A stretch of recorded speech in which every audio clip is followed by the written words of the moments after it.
Welcome to Evolutionary Men. I'm your host, Jason Lang. Let's get started.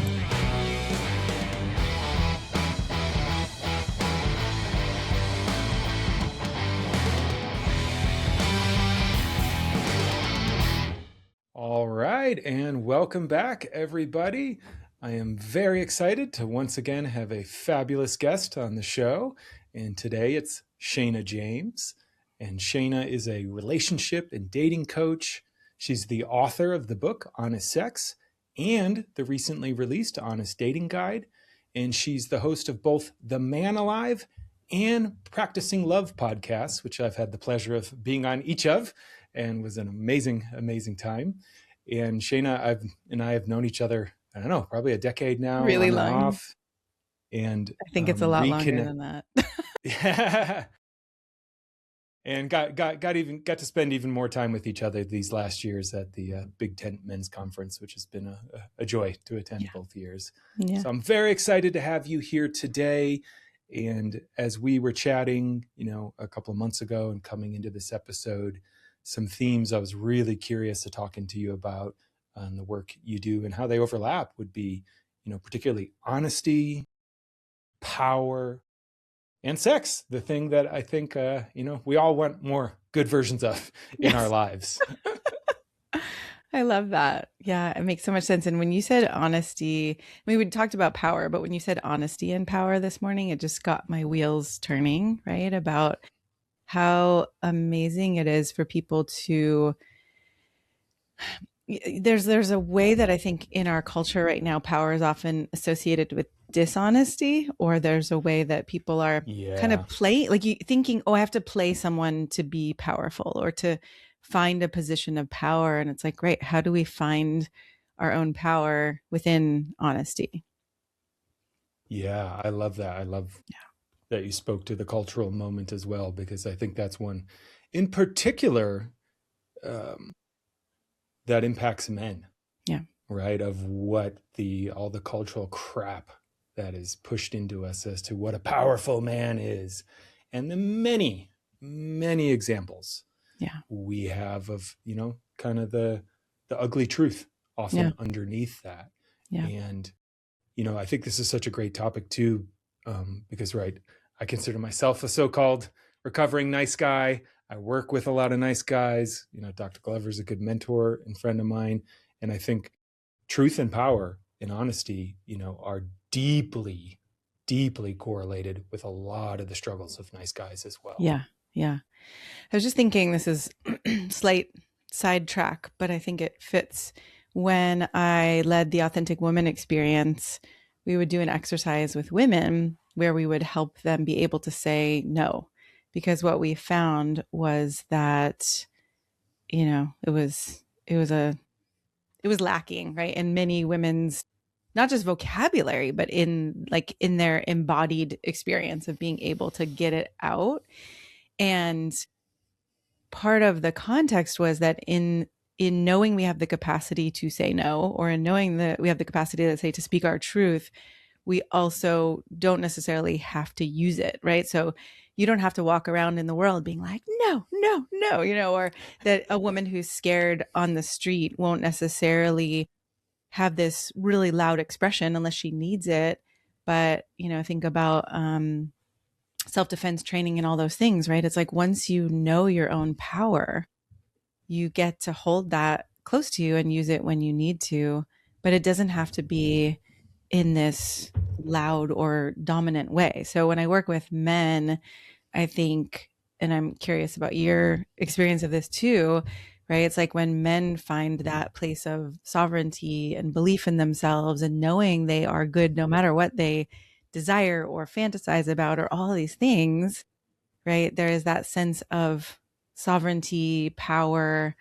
I don't need to prove anything anymore.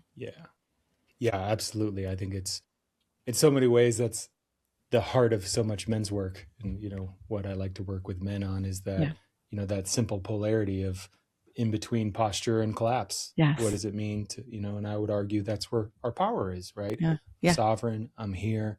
Yeah. And I don't have to pretend, I'm not armoring against something because certainly in my experience, and I'd be curious, with the many clients you've worked with in your own life, one of the things that had me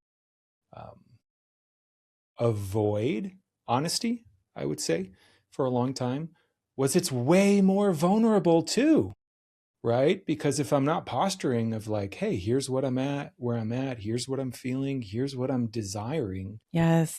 I'm directly opening myself up to a no or a conflict or not being met in that. And that's vulnerable for anyone, I think I we should talk about that, because I've heard so many men say, well, if I'm honest, then I give up my power, or right, then she or someone, or, oftentimes I work with men in heterosexual relationships because I kind of translate for the women.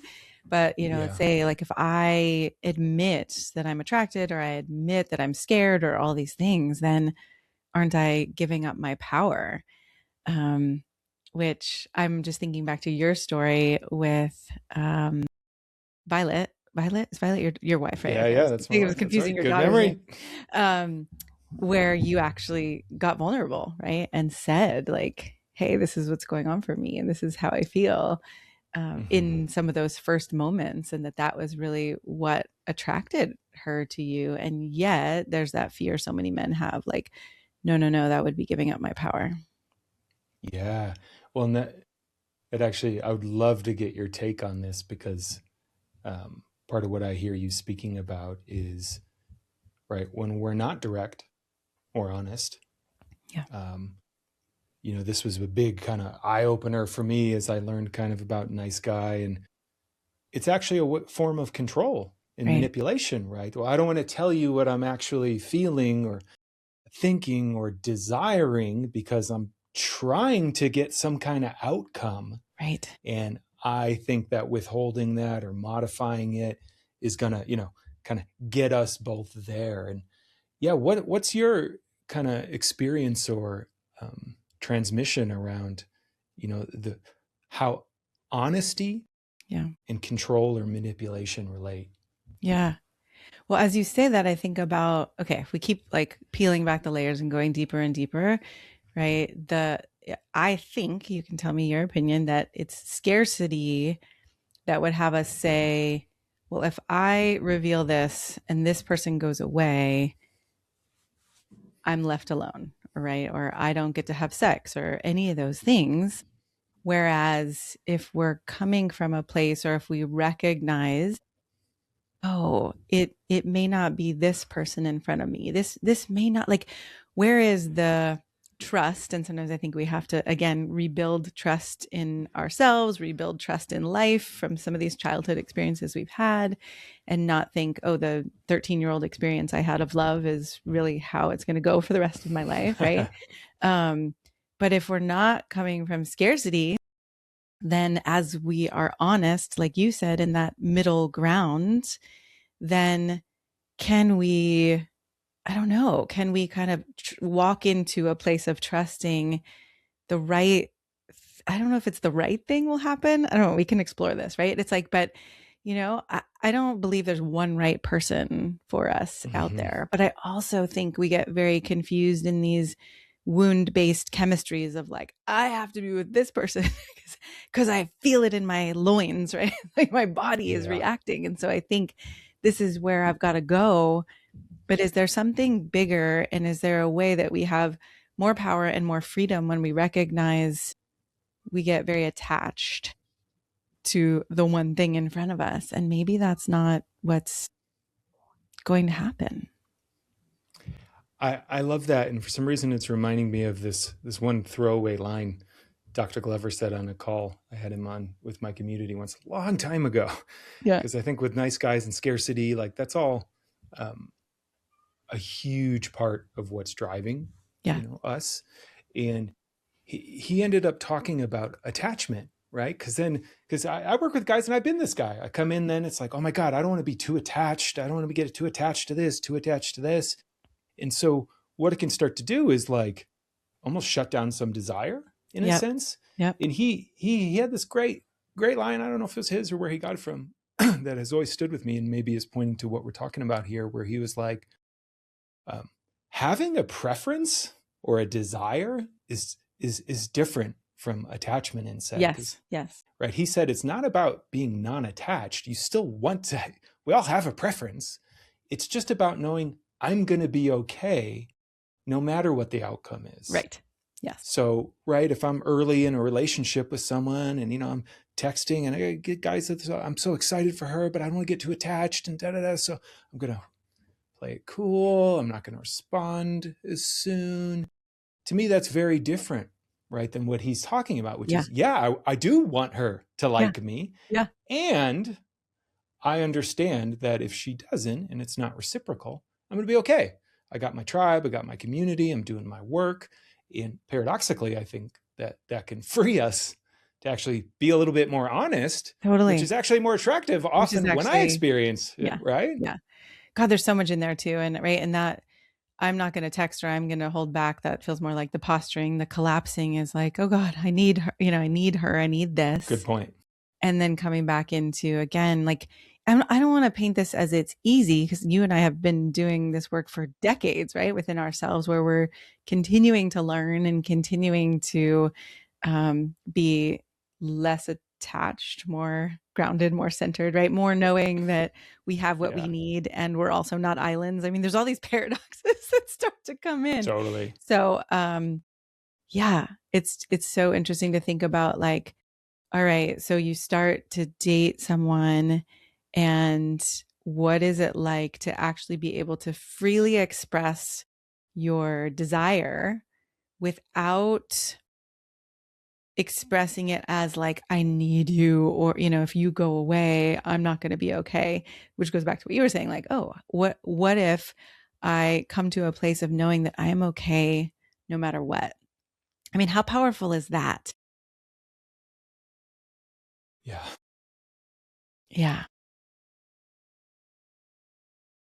Yeah, it's pretty wild, right? And then that sense of, okay, from there, I think there was someone in the past who, again, it was like one of those lines where you just remember it forever, right? And the idea that a relationship is a really powerful place to co-create, or a beautiful place to co-create something. It's a horrible place to try to get something, even though, like, we are not islands and we are giving and receiving all the time. But if we come from that place of we're co-creating something, I've gone through divorce and many, bunch of relationships in the 15 years since my divorce. And when my partner and I first met about 4 years ago, we were both like, hey, we want this to work, but we're also at a time, at an age where we know we're going to be okay. So let's not try to not hurt each other's feelings and not offend each other and do that whole thing. Like, let's see if we can be as honest as we possibly can, and then see what happens, right? I think from there is more pleasure and, more chemistry and more of that sense of, like, we can be known and understood and loved for who we really are, which goes so deep. Well, yeah. I mean, as you say that, it strikes me, and a great word for that is intimacy, right? That we get to feel a lot more intimacy. Just, hearing the truth of my wife's heart doesn't always make me happy in the sense of the feedback or what she's feeling. Yes. But I definitely feel closer to her. Yes. And if I've learned anything from our almost 9 years being married now, I prefer feeling close to her than not close to her. Yeah. So I would rather know what's going on internally for her or between us that's not being spoken than not. Because when it's not, that feels so good in my heart to hear too. Yeah, right. Because when it's not, I just know what kind of painful disconnection that creates, in a sense, where there's all these projections then flying back and forth and stories and resentments, versus just the rawness of that. Okay, here's what's true for me. Here's what's true for me. There might not even be a solution to this discord between us right now, or potentially forever. Yeah. But better to have it on the table than not. Yeah. And to know each other. I mean, I think about even the other night where my partner and I were, we were like, oh, let's plan this time that we can be intimate. And then, we got there and I was just sort of irritable and a little distant. And then, we come to realize, like, I started crying about something, and come to realize he was like, let's just take sex off the table. Like, and let's actually reconnect, because we hadn't been in a couple weeks. And I just, after that, my heart and my body were so much more able to open. Like, I'd come to that situation, and this might be interesting too. I'd come to that situation thinking, he's been working really hard. He's been rebuilding our back deck, which took like more than 100 hours. It was like this giant project that we could not have foreseen. And I was like, I want to give to him. I want to be generous. I want to, open and take care of him. And then I got there and I was just like, oh my God, this is forcing something. And I could have forced it, but it also would have been a little more mechanical, right? In this way that I could have like put on a role. I'm going to be like this sexy diva or something. And I think what I got in that moment, and you and I have had these conversations about vulnerability, right? It was like, it was more powerful in that moment for me to actually be vulnerable. And it was incredibly powerful for him to say, let's take this off the table, instead of, okay, now I'm going to go into my masculine and here's how we're going to get there. And right, like, as though it had to happen in that one moment. And I think in life, you're a parent, I'm a parent, right? Life is fucking busy. It can seem like if we're not going to be intimate in one moment, it's never going to happen again. It's so true. And it might be a little while too, but also, can we, see that bigger picture in the moment, and the power of vulnerability, which many men also come to me saying, it doesn't feel powerful. It feels like weakness. So maybe we talk about that too. Yeah, well, I think that's so much of the cultural pressure in particular we get as men, man box, patriarchy. It's all real. Like, and it hits men and women and everyone, frankly. But it is a story that I think a lot of men carry, that, oh yeah, I'm just afraid to do that. Like the reasons we were talking about, or if I tell her the truth, then I'm giving away my power, and And it's such a juicy thing to work. And it's interesting because, right, it's one of those things I think you just have to experience, right? So we can see, you and I can sit here and talk to people about vulnerability, power, but until you experience it, I don't think you realize what's possible there. And I've had to work with men for a long time around it, and even my understanding of it changed, because even just to talk back to it, like, once you build the skill doesn't mean you always have to use it. And so I think it's great work, and I've seen some ways it can go a little awry. The total radical honesty movement of just, if it's in your mind, you just speak it, you just blurt it, right? And I think that can be an important skill set, to practice at some point, so you have the capacity. But just because you have the capacity doesn't always mean you have to use actually it. The appropriate thing. And totally, I see that a lot with guys in particular who were maybe a little bit more like me initially, that were a little more ashamed of their turn on or desire. So when they start to connect to it, then they're just like, whoa, way over the top in terms of being really explicit or speaking to something the moment hasn't really simmered in enough to earn. And so, just long and short of this, I used to teach guys, my definition of vulnerability would be authenticity plus risk. So it's saying something true that's authentic, that has a little risk attached, meaning I don't know how it's going to come out. But I would then work with some guys who would kind of have this cranky authenticity and risk that would just shut down their partners. And so I'm just kind of thinking out loud here, the piece I added was then softness. So literally, is the front of my body soft while I'm sharing it? It's so somatic. It's so somatic. And it could be the same thing you're saying, but literally it's not coming from that. It's different. Tone. That's it. Right. It's totally a great way to put it. The crankiness or the complaint versus the desire at the other side of the coin. Yeah, there you go. And I think about too, like in my TEDx talk, it was called What 1,000 Men's Tears Reveal About the Crisis Between Men and Women. And there was a part in there around sharing vulnerability, and like that you can hot potato it, right? You can sort of like dump it and try to get rid of it, which is okay if you're ashamed of it or scared of it. And I think often that comes from like that question of, am I okay? And can you tell me I'm okay? I don't know I'm okay in this moment, so I need you to tell me. So I'm just going to like dump it over there.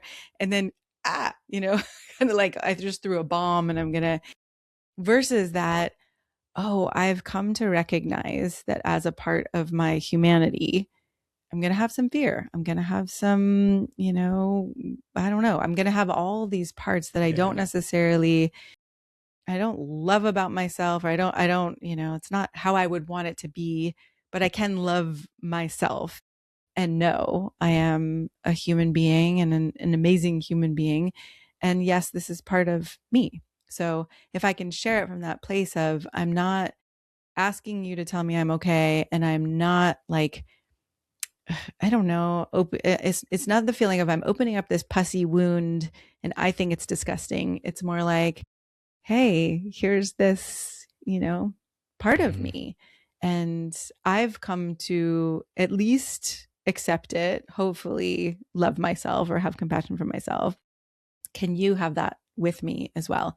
And I think that puts you in so much more of a position of power, right? Power with, not power over, too, because then you're like, yeah, I'm good. I'm good. And if you're not okay with it, I don't make it mean that there's something wrong with me. So I don't put up with shit. I don't put up with blaming and attacking and all of that. And I also don't have to, on the other end, sort of just be unloved and not share all those deep parts of me that nobody's ever seen, because I think that means someone's not going to love me. Yeah, I think that's such a potent, those are potent examples. And I see this in men. And this is one of the things I bring to men in terms of why I'm such a steamroller when it comes to men's groups and men's community. Because I also think one of the things that changes for us guys, that vulnerable share, is, has it ever been shared anywhere else? Mm-hmm. And what I mean by that is, like, a lot of guys I work with, they come in, whether they're married or single, their peer relationships have just flatlined. Totally. Right? They've prioritized work, maybe spouse, kids. And so when they get dysregulated, the only person they often feel comfortable bringing it to is their partner. Oh my God, at work, this might happen, or I'm feeling this, or I'm feeling that. And, as a professional who's done this, and as someone who obviously likes to be present for others in my life, it feels different when there's an energetic sense that, wow, someone's asking me to hold something that they can't hold themselves and have nowhere else to go with. Yep. It's like, oh, that feels like a burden, sometimes. And, I choose it sometimes consciously, but in terms of relationships, I think that can be pretty intimidating, for a partner. But the same thing, and, this is something I definitely experienced with my wife. The same thing when I'm like, hey, here's this crunchy thing going on for me where I'm struggling in our relationship. It's really hard right now. And my guys are helping me figure it out. Suddenly she's like, ah. And then she's like all down to be with me and like help me. But there's this feeling of it's not all on her to manage. Her. Yeah. And I think that's a skill we have to build, particularly as men, because otherwise, I've had enough guys experience like, oh, I tried the vulnerable thing with my partner. Yes. And she didn't know what to do with it. Yes. And kind of shut me down. Yep. And now I'm like doubly scarred. Totally. Around sharing it again. Which is why I often, I think of sometimes the work I do with men as human practice, because it's like, okay, say it here first. Say it in such a way that you don't get stopped yourself, right? It's like, you can be vulnerable, yes, with your partner. And I highly recommend that. But if you're saying something like you said for the first time, you may not know that suddenly you're going to have this wave of grief or this intense fiery anger or all these things, or that you may not even be able to get it out of your mouth. And so, right, what is it like to then practice where we can slow it down and where I can say, okay, what's happening right now? Like what is really happening? Because you just got really quiet, or, you just seem to check out, or like, let's really work this through. So then when you go back to your partner, you can say, or you could be a little more grounded, right? You're less thrown, you're less kind of like the waves on the top of the ocean, and you're sitting a little bit deeper in this place of, okay, I got myself. And I'm also willing to reveal and be in partnership and do this together, but I'm not just throwing it at you. Of that, yeah, I can even just feel the somatic sense of being tossed by the wave versus, having a little bit of an anchor. Yeah. Like, I'm in a storm right now, and I'm figuring it out, and I'm inviting you in, Yeah. because I want to feel close to you. Yeah.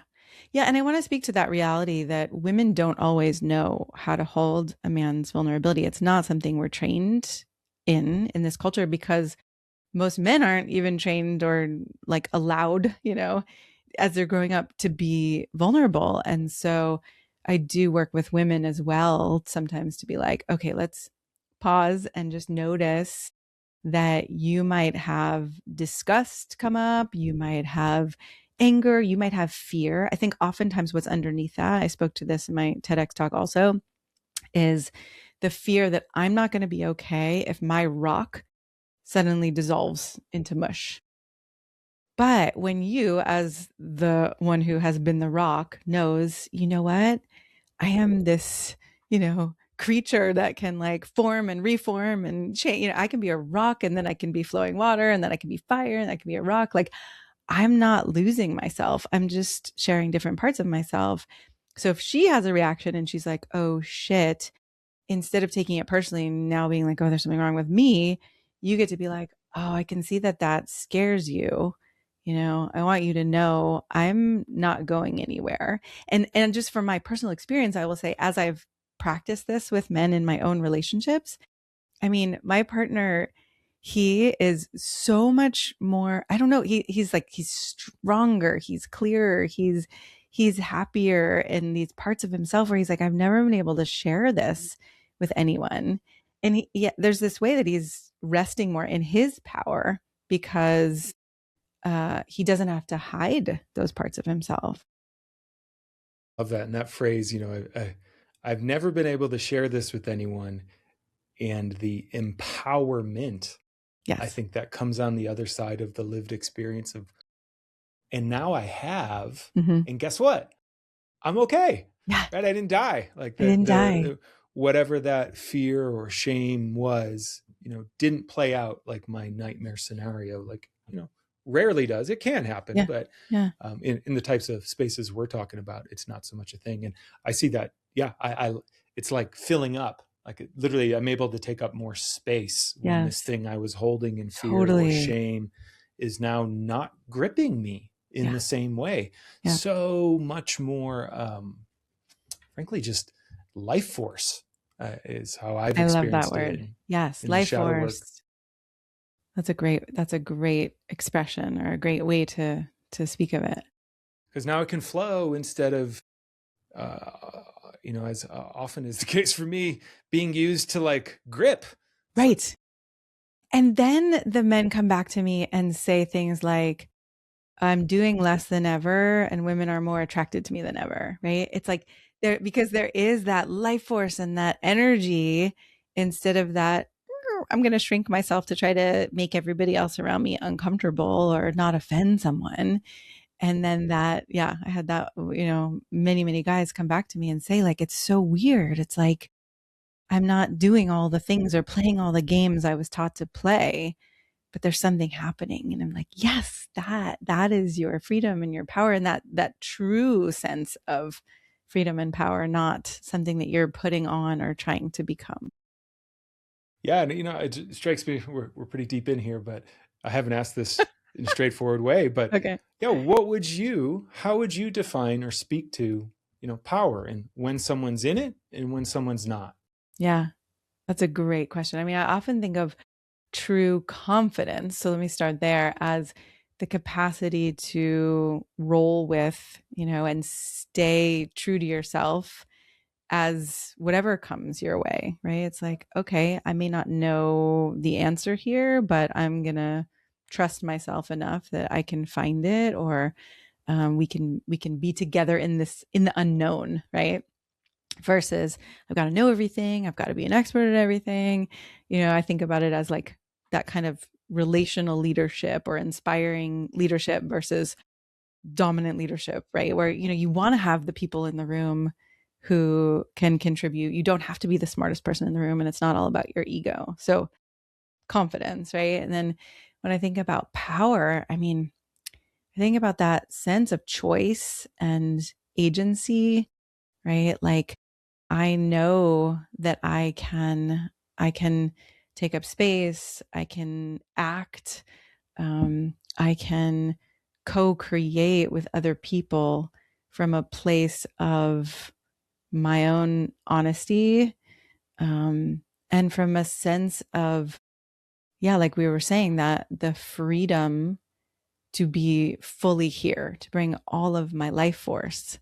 And then there is that, like, the power with, it's like, I can create the impact that I want to create in the world that is for the good of myself and others.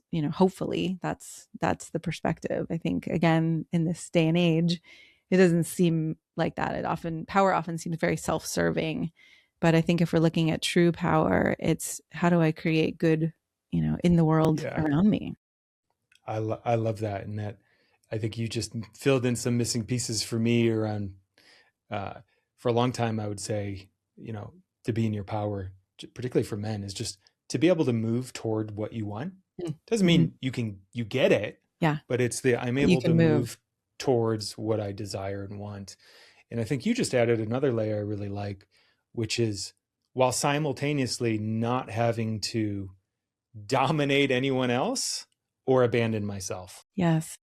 Right. So I'm not having to take away your power to get what I want. And I'm not giving away mine, to get what I want. Yeah. I think is such a beautiful frame for it. And then certainly what I think maybe we can just anchor into the field here as an intention to expand the definition to really being about how much can you empower those around you. The more you're in your power, the more you're actually, in some ways, just giving away your power so it flows to other people. And to me, that's an incredibly powerful person, right? When I see someone graciously, a teacher or a friend or someone say, hey, I have this power and I'm going to use it in flow service, some of it your way so you can have more agency in the world. And again, not while they're not abandoning themselves in the process, but I just like, man, we need some more leaders like that right now. Yes, we do. And I love what you just said, right? Because when you're flowing your power to others, there is, it regenerates, right? We get back from that, as long as we're not overgiving and, completely losing ourselves in the process, which goes back to, I think you were saying before, like vulnerability also including softness. And I remember I had the thought, it also kind of includes that grounding, right? Like I'm seated here versus I'm losing myself or giving of myself so much that then I've got nothing left. And then neither of us, if we're in a 2-person dynamic, has me there, right? Yeah. Okay. And my eyes literally going to the book behind you. Yes. Honest Sex. And so first question that just comes to mind here, what's something that might surprise most people about how honesty and sex relate? I'm thinking about how one of the sections is how to talk about sex in a way that doesn't kill your sex life. I think you and I and the people we spend time with wouldn't necessarily be surprised, but I think many people are surprised that you can have conversations that actually spark desire and create more attraction.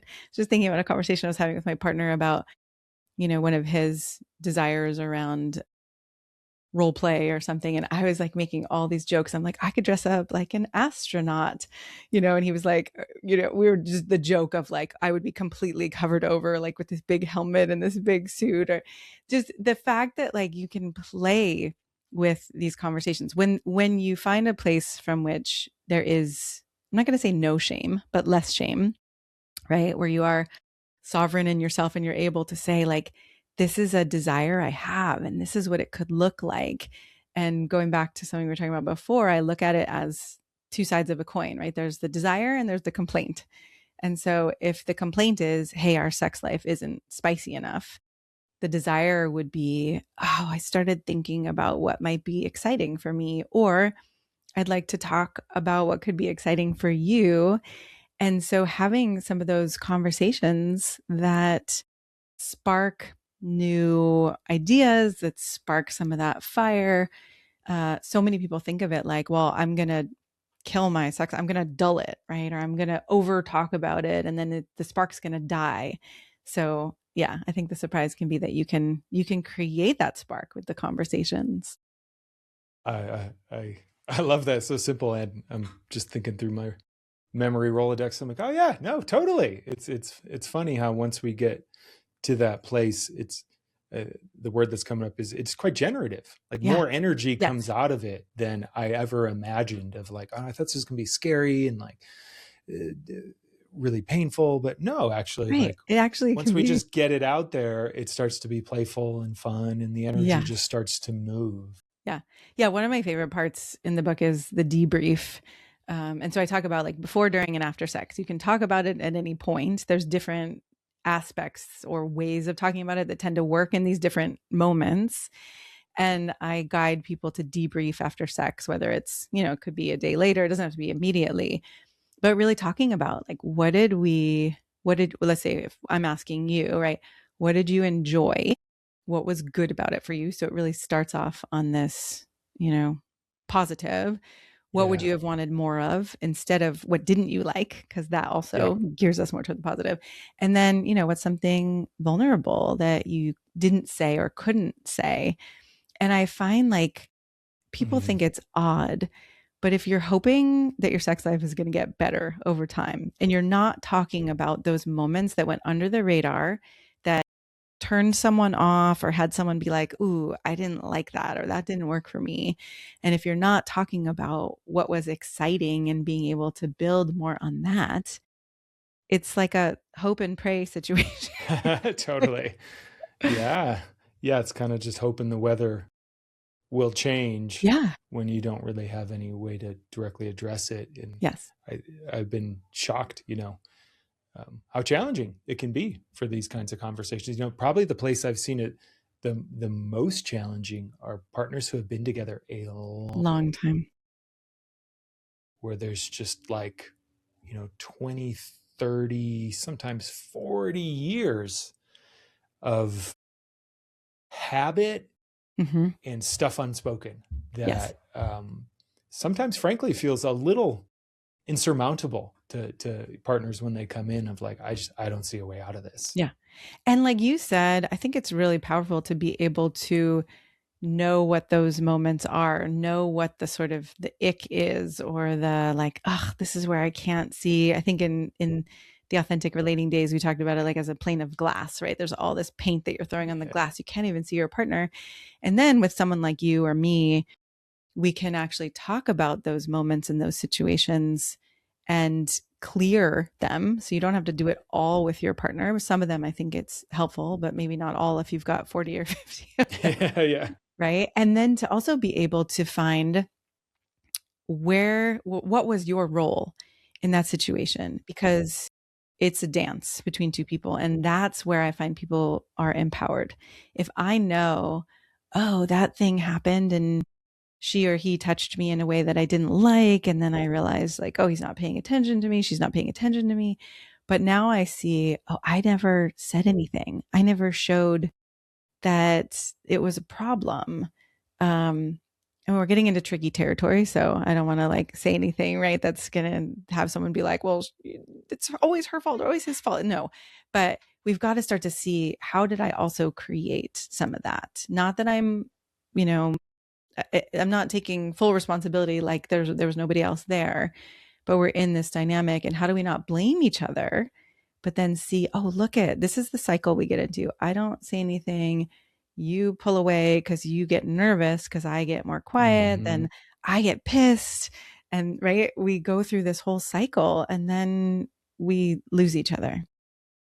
Yeah, that's so well put. And I think we talked about on your show, Violet Nice for a long time was the wall and the grenade. Yes. I would just, get the immovable, untalking wall, and she would have to amp up until the grenade to burst through. But what I really love about what you say is more and more bell I've been ringing of, man, I think this is just the whole thing of, that capacity to take responsibility and just willingness to look at what's ours. And with most men I work with and, occasional couples, my belief is, it's never really 100% any partners. It's always co-created, because even if, the thing itself is happening on your end, I'm still choosing to be with you in that, right? There's a way I'm choosing that over and over. So I have some responsibility in that.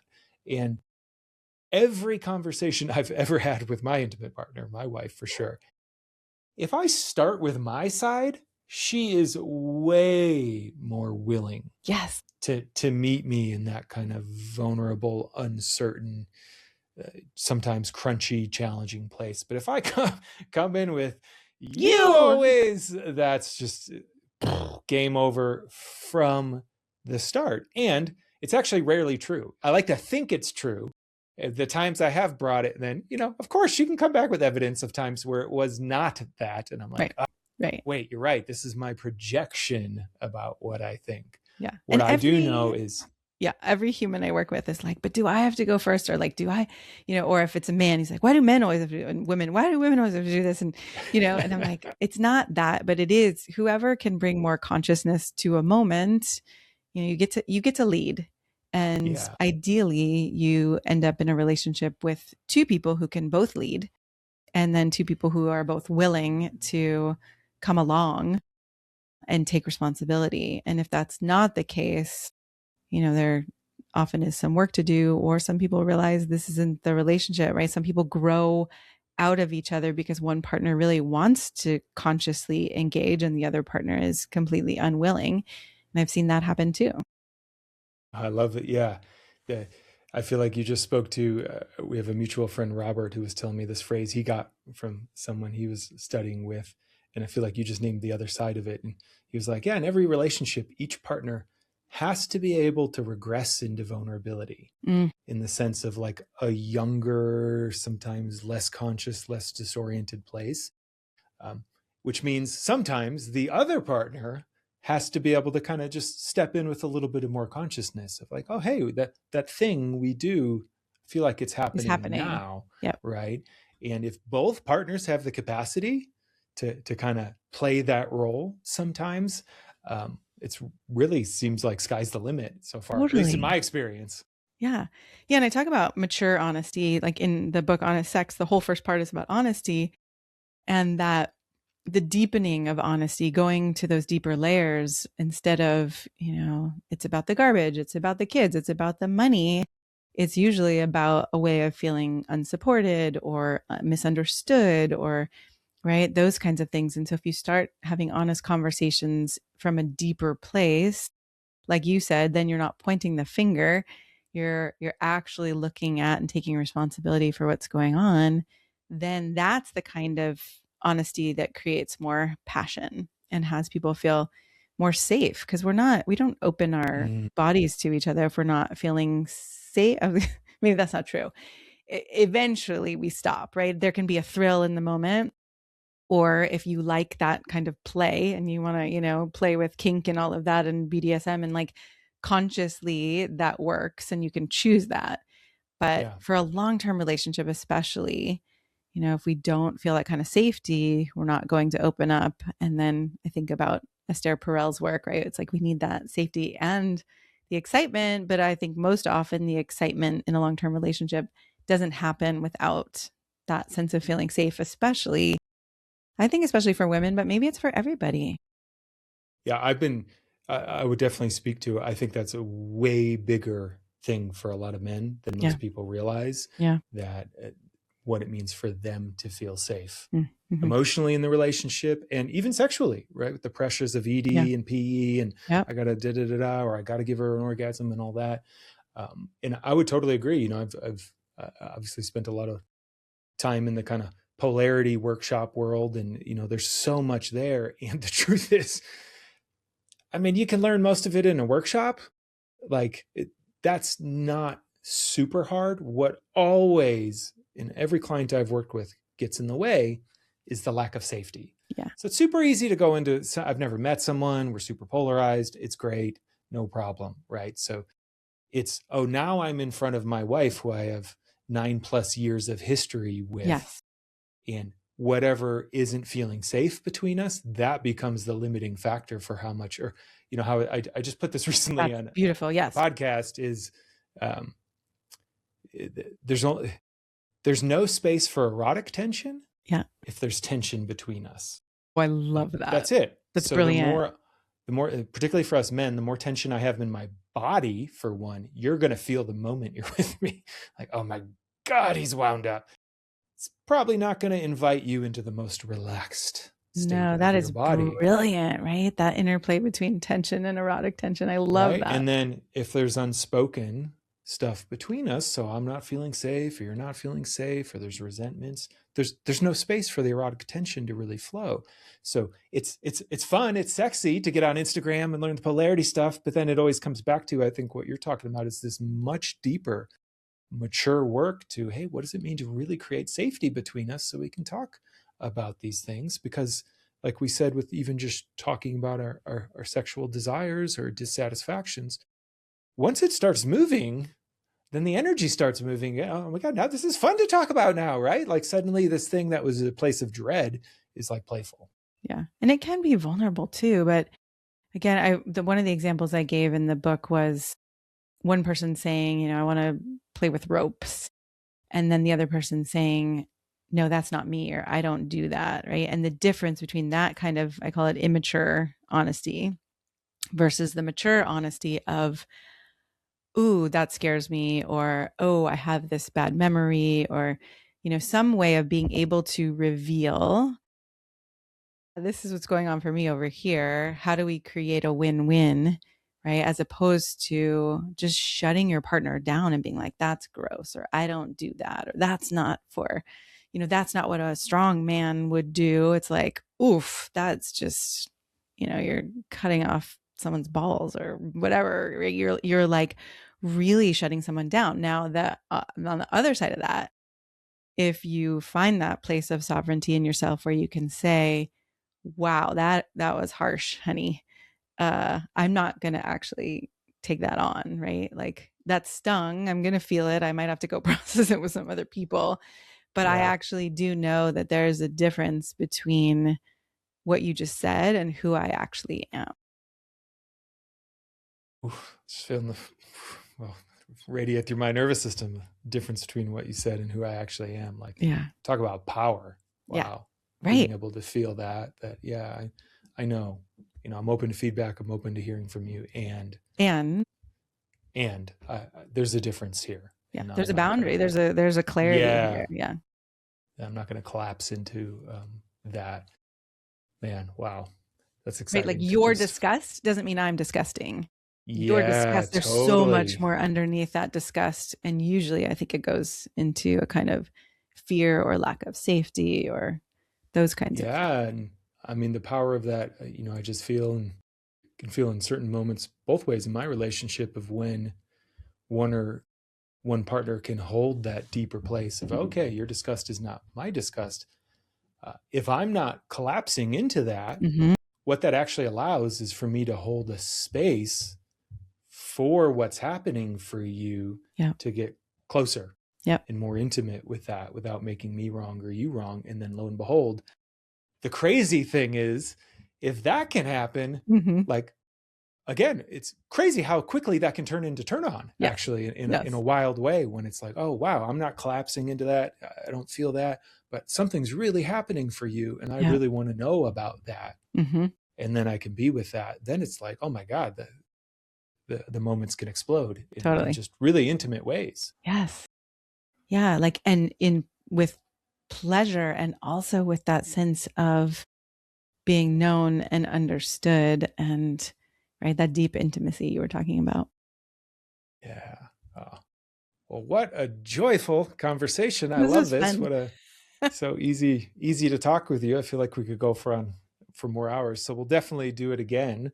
But I want to make sure everyone listening here knows kind of how to connect with you and follow what you're up to. And you have a new offering in particular I want you to highlight. So I want to just turn it over to you for a moment. Yeah, I've been working on this for a while. I just finished, it's called the Honest Dating Guide.